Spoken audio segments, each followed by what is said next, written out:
Hello, ladies, gents, and fairy rants. My name is Cedric. This is Cedric's Library, and I'm happy to have all of you back. Now, today I want to talk about a character I made for a one-shot that turned out to be a two-shot that we finished yesterday. So, here we go. She is a satyr, aberrant mind sorcerer with the burglar background, and her name is Thistlewin. Again, Thistlewin. I know, and I said it last time, I have a thing for weird names. Yes, just yes. Now, her stats are the following. She has a 14 in strength, a 14 in dexterity, a 19 in constitution, a 12 in intelligence, a 13 in wisdom, and an 18 in charisma. Meaning she has a good spell thingy, good spell bonus. This is what I was searching for. And she's tanky. She is tanky. She has a armor class of 12 and 42 hit points at level 5, I have to add. She has saving throw proficiencies in constitution and charisma, and her proficiencies are acrobatics, intimidation, performance, persuasion, and stealth. Now, as I said, she's a satyr. This means she gets a instrument, which is a lyre in this case, and the burglar background gives me proficiency with thieves' tools. I like this one. The satyr, in addition, gives me, Jesus. Sometimes I'm too German. The satyr, in addition, gives me mirthful leaps. Whenever you make a jump, long or high, you can roll a d8 and add the number rolled to the number of feet you cover, even when you are making a standing jump. This extra distance costs movement as usual. Just a nice bonus. Now, she's a sorcerer, so she gets meta magic. She has heightened spell and quickened spell. Heightened spell says, when you cast a spell that forces a creature to make a saving throw to resist its effects, you can spend 3 sorcery points to give one target of the spell disadvantage on its first saving throw made against the spell. And quickened spell, when you cast a spell that has a casting time of 1 action, you can spend 2 sorcery points to change the casting time to 1 bonus action for this casting. Meaning she can either cast quickly and 2 spells in one go, or she can give disadvantage on saving throws, which will be important later. Now, she has a spear because we played with the 2024 rules, meaning she can effectively use a spear, and she is proficient with it because it is a simple weapon. And I wanted her to have a close quarter alternative to spells. So, yeah, she just has it. And being a satyr gives me the additional attack option of ramming, which is headbutting, essentially. Now, to her spell list. This is the point where the heightened spell is going to come in as well. Now, her cantrips are Firebolt, Gust, Mage Hand, Message, Mind Sliver, and this. I'm not gonna pronounce it. It's on the screen for you guys. I won't even try because. Her first level spells are Arms of Adar, Color Spray, Dissonant Whispers, and Fog Cloud. Second level spells are Blindness, Deafness, Calm Emotions, Detect Thoughts, and Hold Person. And her third level spells are Haste, Hunger of Hadar, Sending, and Slow. Now, some of you might say, wait a minute, some of these spells are Warlock spells. To that I say yes, but I also say Aberrant Mind. This gives me these Warlock spells, and I was really fond of them after I read them. Um, Namely Mindsliver and Hunger of Hadar in this combination. Mindsliver reads as follows. You drive a disorienting spike of psychic damage into the mind of one creature you can see within range. The target must succeed on an intelligence saving throw or take 1d6 psychic damage and subtract 1d4 from the next saving throw it makes before the end of your turn. This spell's damage increases by 1d6 when you reach certain levels: 5th level, 11th level, and 17th level. Meaning, I get to do damage, and the enemy I targeted with this spell has to subtract 1d4 from the next saving throw. Now, the important part is the only spell in this spell list where I have to roll to hit is the Firebolt. Every other offensive spell is a saving throw. You see where I am going with that. Put the heightened spell on the boss, meaning he has disadvantage, and then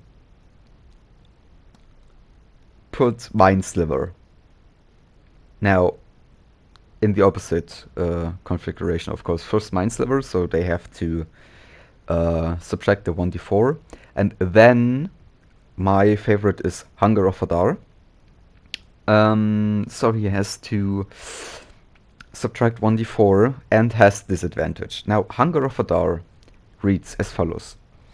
You open a gateway to the dark between the stars, a region infested with unknown horrors. A 20-foot radius sphere is of blackness and bitter cold appears, centered on a point within range and lasting for the duration. The duration is 1 minute. This void is filled with a cacophony of soft whispers and slurping noises that can be heard up to 30 feet away. No light, magical or otherwise, can illuminate the area, and creatures fully within the area are blinded. The void creates a warp in the fabric of space, and the area is difficult terrain. Any creature that starts its turn in the area takes 2d6 cold damage. Any creature that ends its turn in the area must succeed on a dexterity saving throw or take 2d6 acid damage as milky otherworldly tentacles rub against it. And I love this spell. It is concentration, so you have to keep this in mind. It is concentration, so other spells, like I noticed, like Slow or Haste, or other spells like Hold Person, won't work at the same time. So you have to decide, do I want to give Haste? Do I want to cast Hunger of Hadar? Do I want to cast Slow? Okay. She also has telepathic speech because of the Aberrant Mind subclass. You can form a telepathic connection between your mind and the mind of another. As a bonus action, choose one creature you can see within 30 feet of you. You and the chosen creature can speak telepathically with each other, while the two of you are within a number of miles of each other equal to your charisma modifier, minimum of 1 mile. To understand each other, you must speak mentally in a language the other knows. Telepathic connection lasts for a number of minutes equal to your sorcerer level. It ends early if you are incapacitated or die, or if you use this ability to form a connection with another creature. So, on what person did I use this? Simple. I was asked by a friend that also played if I could make her a character, and I ended up making a wizard.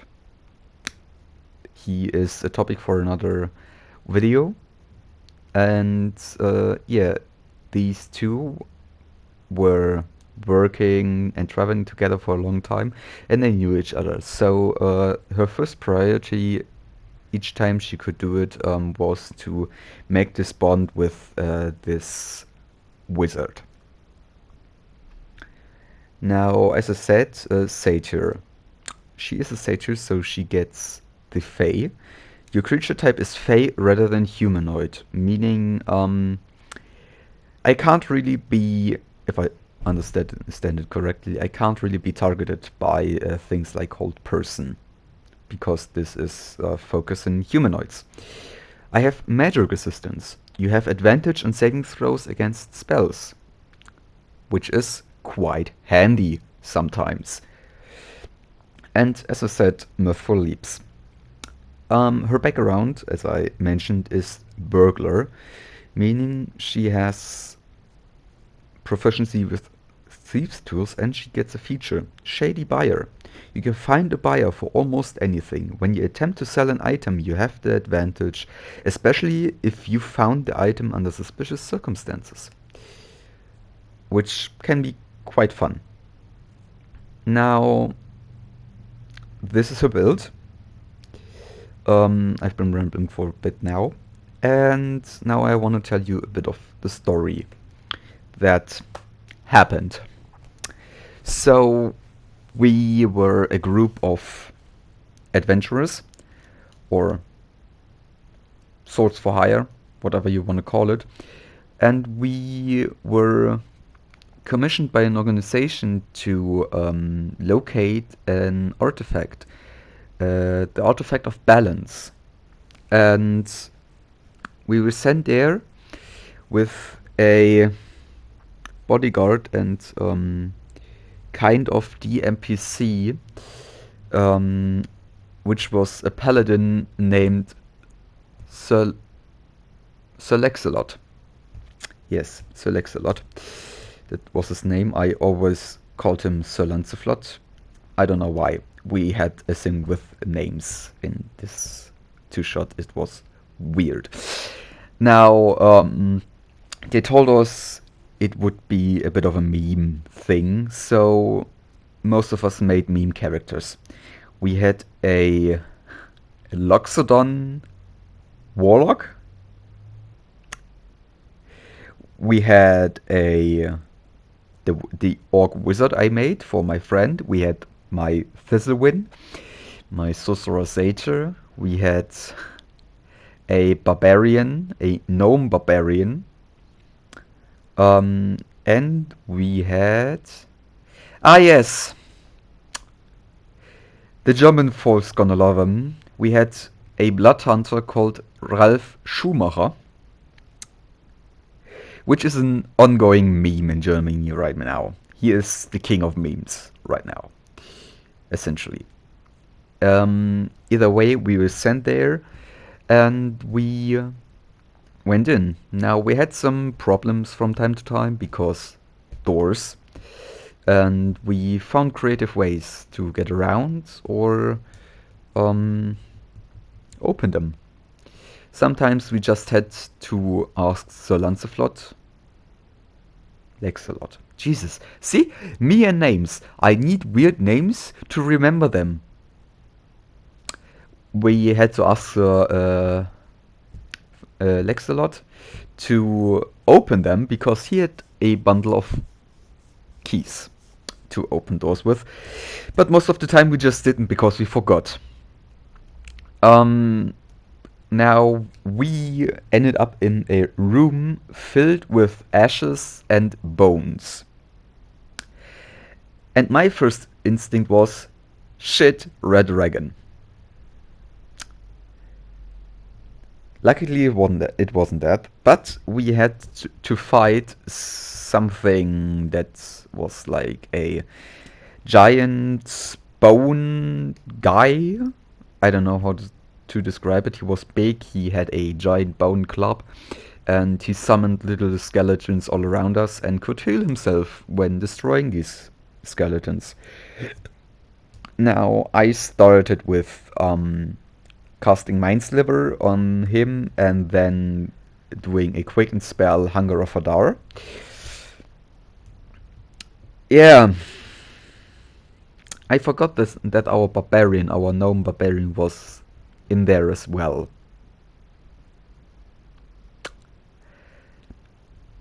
He wasn't really happy about that. But then I had an idea. Okay, I can run in, don't provoke opportunity attacks from the skeletons, and cast haste on him. Because satyr have a walking speed, or yeah, battle speed of 35 feet, meaning I can get a bit closer. So I ran in and casted haste on our barbarian, which saved our asses. He almost single-handedly beat that boss. Just I did some damage with Hunger of Hadar and Mind Sliver, but he almost single-handedly beat that bone giant, whatever it was. And we didn't loot the cabin actually. We didn't look at anything. Then we looked for our guide who had just buggered off because he knew we didn't have to fight this guy, but we did anyway. Why? I don't know. We just provoked him. Why? As I said, I don't know. We just somehow provoked this guy. Anyway, we then had a small encounter with not a mimic, it is called. It's a mimic, but just slightly weaker. And yeah, we then returned to our normal route and ended up in a long room that had a altar at the end with the artifact. And I went closer. And that's when the dragon appeared. It wasn't a red dragon, it was a blue dragon, which isn't much better. But we could reason with him, we could talk with him, so there wasn't too much of an issue there. We talked with him, we tried to repair the artifact with our gnome barbarian casting mending. Apparently gnomes get mending. How? I don't know. I haven't looked it up yet. I'm gonna do it. But he cast mending. The artifact was mended. But there was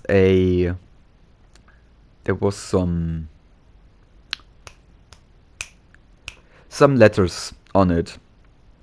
V 0.0003.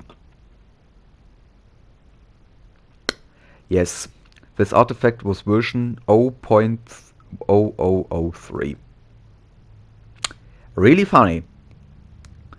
Now we found some shards in a slime that was in the podest, and we mended them in as well.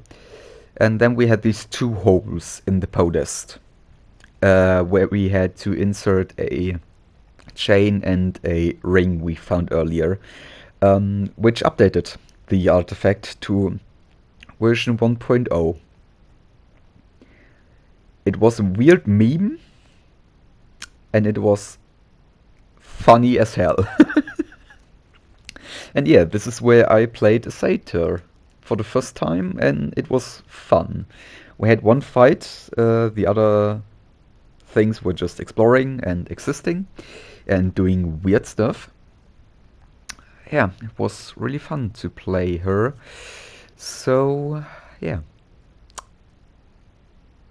that was the video for today. I hope you had fun listening to me rambling over what I do in my free time. Hope to see you soon again, and yeah, bye bye.